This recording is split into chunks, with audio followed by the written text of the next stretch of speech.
따라해 보겠습니다. 주님의 행하심을 찬양하라. 주님의 행하심을 찬양하라. 할렐루야. 거룩한 주일입니다. 여러분 한 주간 여러분의 자리에서 사랑하셨습니까?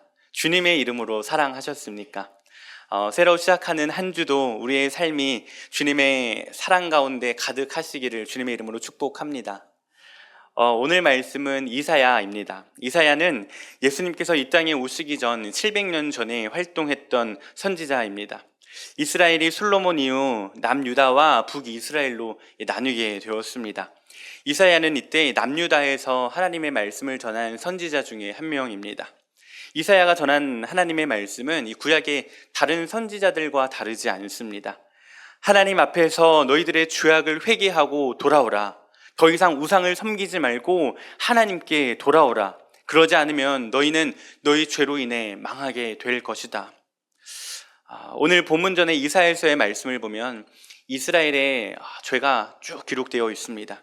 요약하면 이 거듭되는 이웃 나라들의 침략으로 경제는 갈수록 어려워졌고 경제적인 압박으로 사람들은 점점 사랑을 잃어갑니다. 이기적으로 변합니다. 공동체 안에 배려가 없어졌습니다.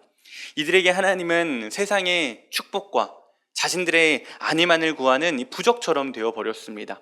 그래서 하나님을 믿어도 하나님을 예배해도 부를 얻지 못하자 하나님께 예배드리면서 동시에 다른 우상들을 섬기기 시작합니다.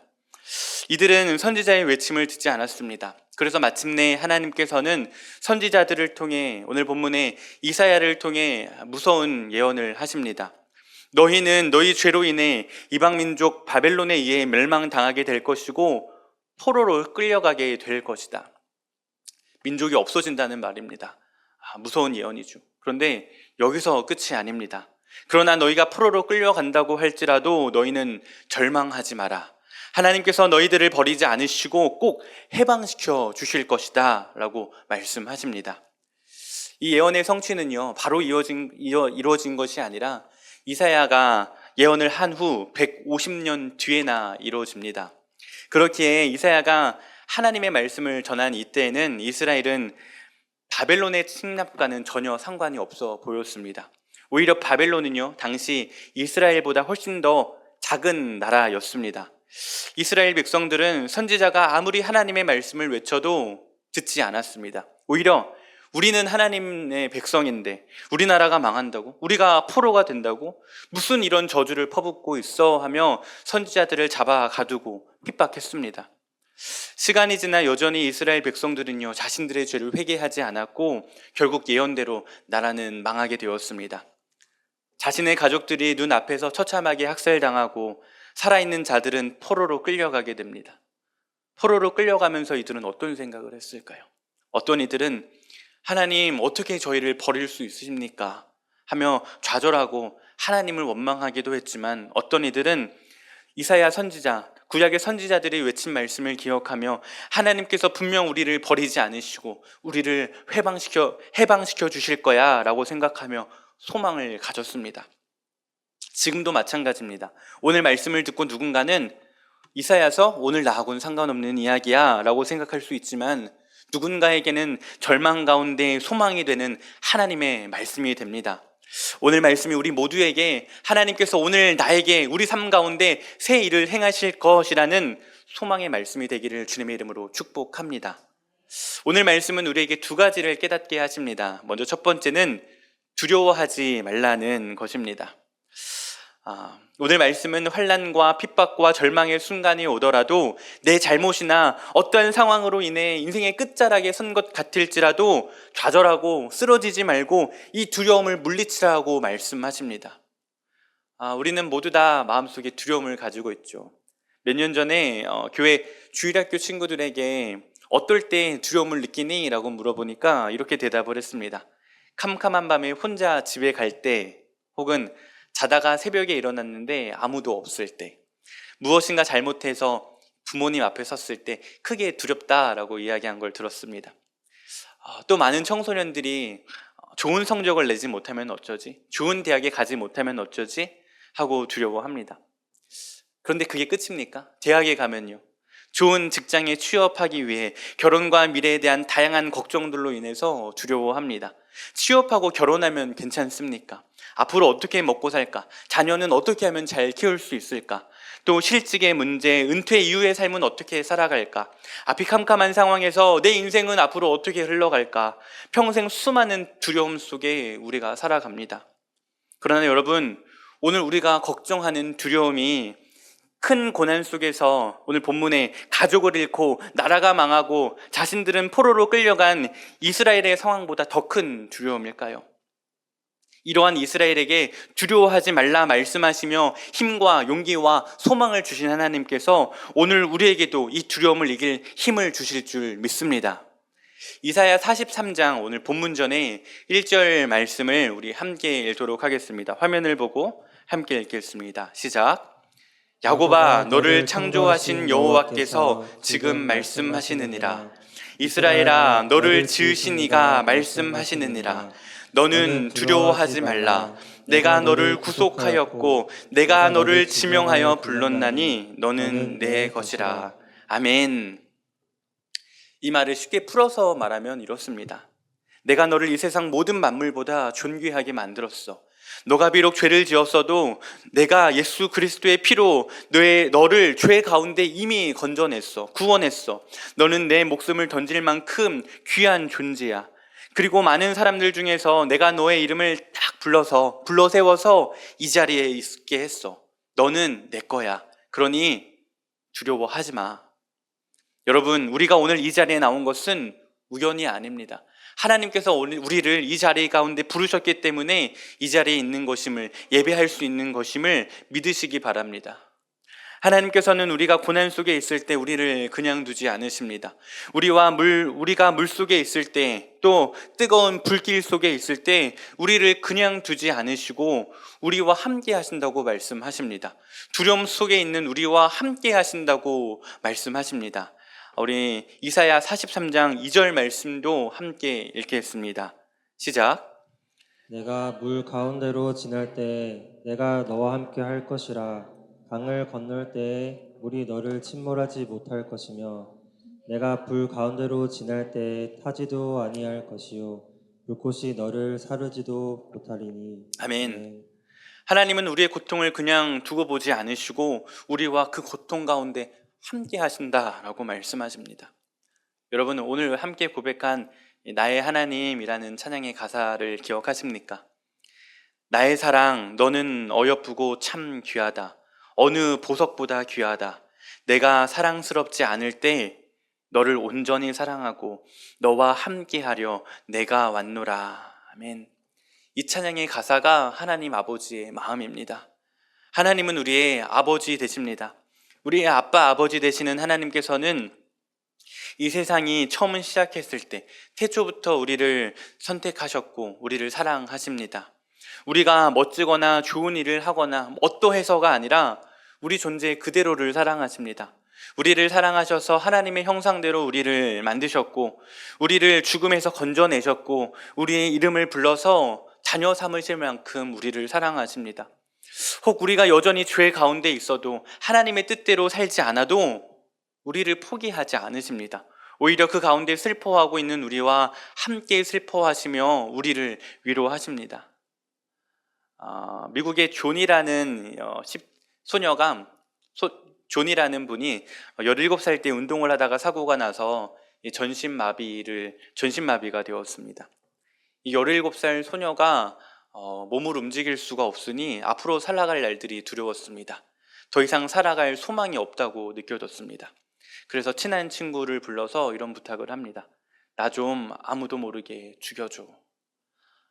그런데 그 친구는 이 부탁을 들어줄 수가 없었죠. 그렇게 3년의 세월이 지났습니다. 온몸이 쑤시고 찢겨지는 고통과 또 손발이 움직이지 못하는 답답함의 시간을 보내던 소녀는 날마다 죽기만을 바랬습니다. 그러던 어느 날 신디라고 하는 크리스천 친구가 조니를 찾아와서 이런 이야기를 합니다.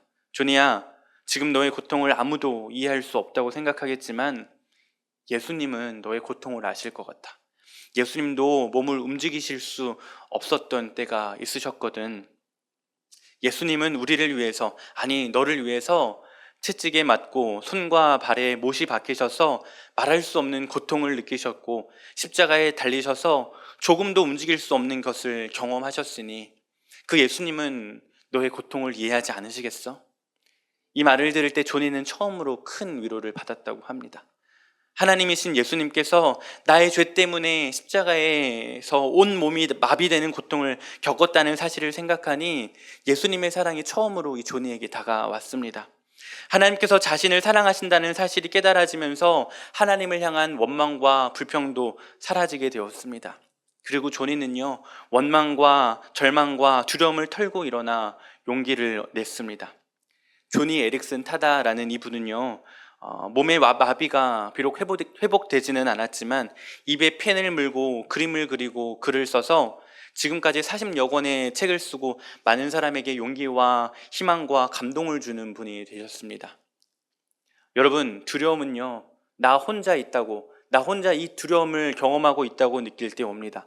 그러나 오늘 저와 여러분은 혼자가 아닙니다. 우리가 고통 속에 있을 때도, 죄 가운데 빠져 절망할 때도 주님은 여전히 우리와 함께 하십니다. 여전히 나의 사랑, 너는 어여쁘고 참 귀하다 하고 말씀하십니다. 여러분, 두려움을 이기고 새 일을 행하시는 하나님을 바라보시기를 축복합니다.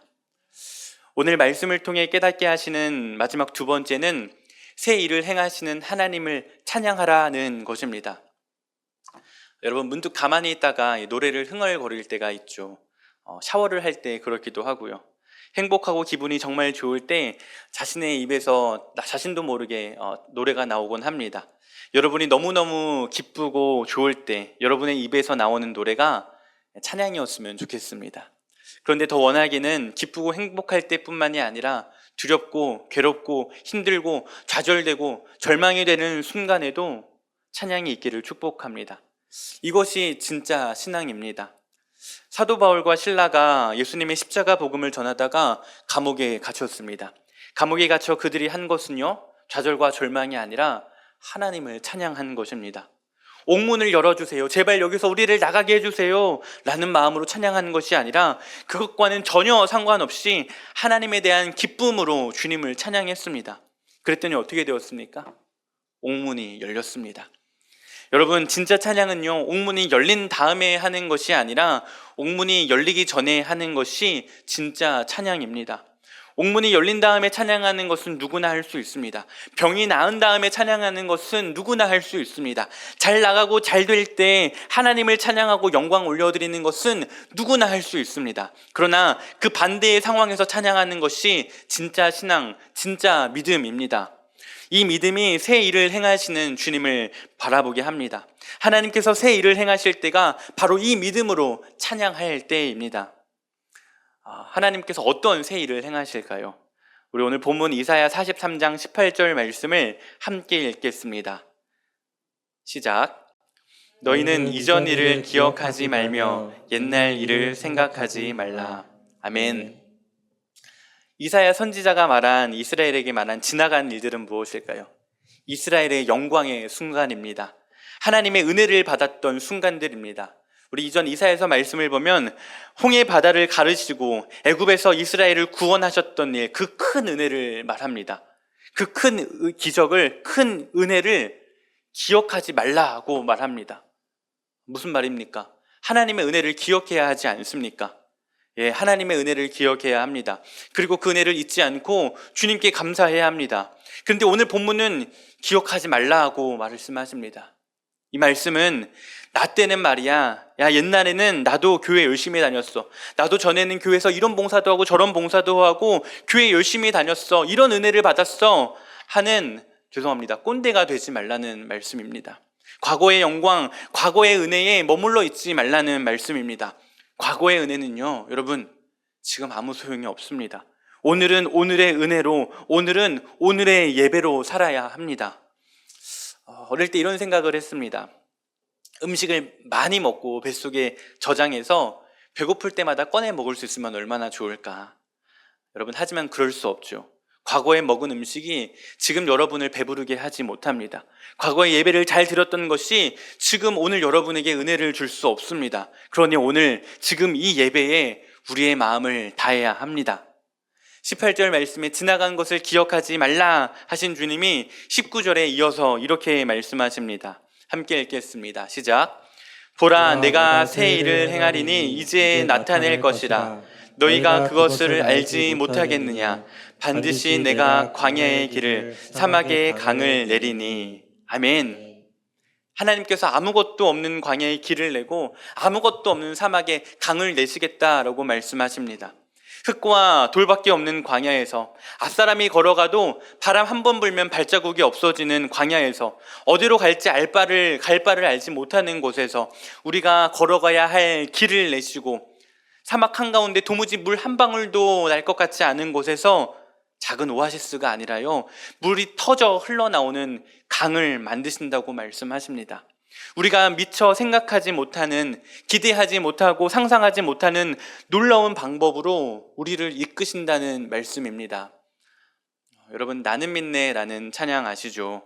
이 찬양의 가사를 보면 이렇습니다. 내게 허락하신 시련을 통해 나의 믿음 더욱 강하게 자라나고, 험한 산과 골짜기 지나는 동안 주께 더 가까이 나를 이끄시네. 내가 겪는 시험이 힘들고 어려워도 내 주님보다 크지 않네. 내 앞에 바다가 갈라지지 않으면 주가 나로 바다 위 걷게 하리. 나는 믿네. 주의 능력으로 내 삶 새롭게 되리.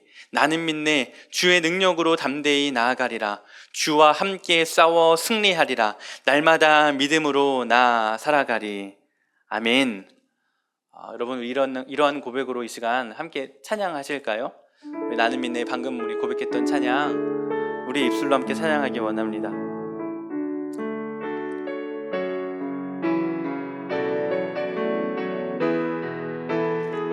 내게 허락하신 시련을 통해, 내게 허락하신 시련을 통해 나의 믿음 더욱 강하게 자라나고,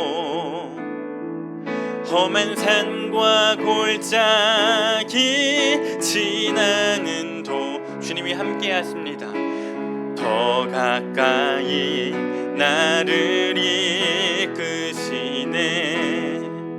내가 겪는 시험이 어렵고 힘겨워도 내 주님보다 내 앞에 바다가 갈라지지 않으면, 내 앞에 바다가 갈라지지 않으면 주가 나로 바다 위 걷게 하리.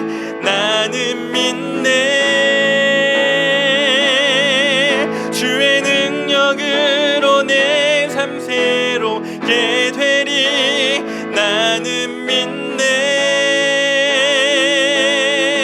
주의 능력으로 담대히 나가리라. 주와 함께 싸워 승리하리라. 날마다 믿음으로 나 살아가리. 아멘. 여러분, 결론입니다. 여러분의 삶을 힘들게 하고 어렵게 하는 것이 무엇입니까? 앞으로 여러분을 괴롭힐 것만 같은 두려움은 무엇입니까? 여러분, 하나님께서 여러분과 함께 하십니다. 여러분이 잘나고 못하고 상관없이 하나님이 여러분과 함께 하십니다. 그리고 여러분이 믿음의 눈을 열어서 주님을 찬양할 때 하나님께서 여러분 인생 가운데 여러분이 상상도 못할 방법으로 새 일을 행하시는 것을 보게 될 것입니다. 옥문이 열리고 여러분의 상황이 역전되고 여러분의 두려움이 해결되는 것을 보게 될 것입니다. 마지막 본문 21절 말씀에 이렇게 기록하고 있습니다. 우리말 성경입니다. 이 백성은 나를 찬양하게 하려고 내가 손수 만든 사람들이다. 계속 반주해 주시겠어요?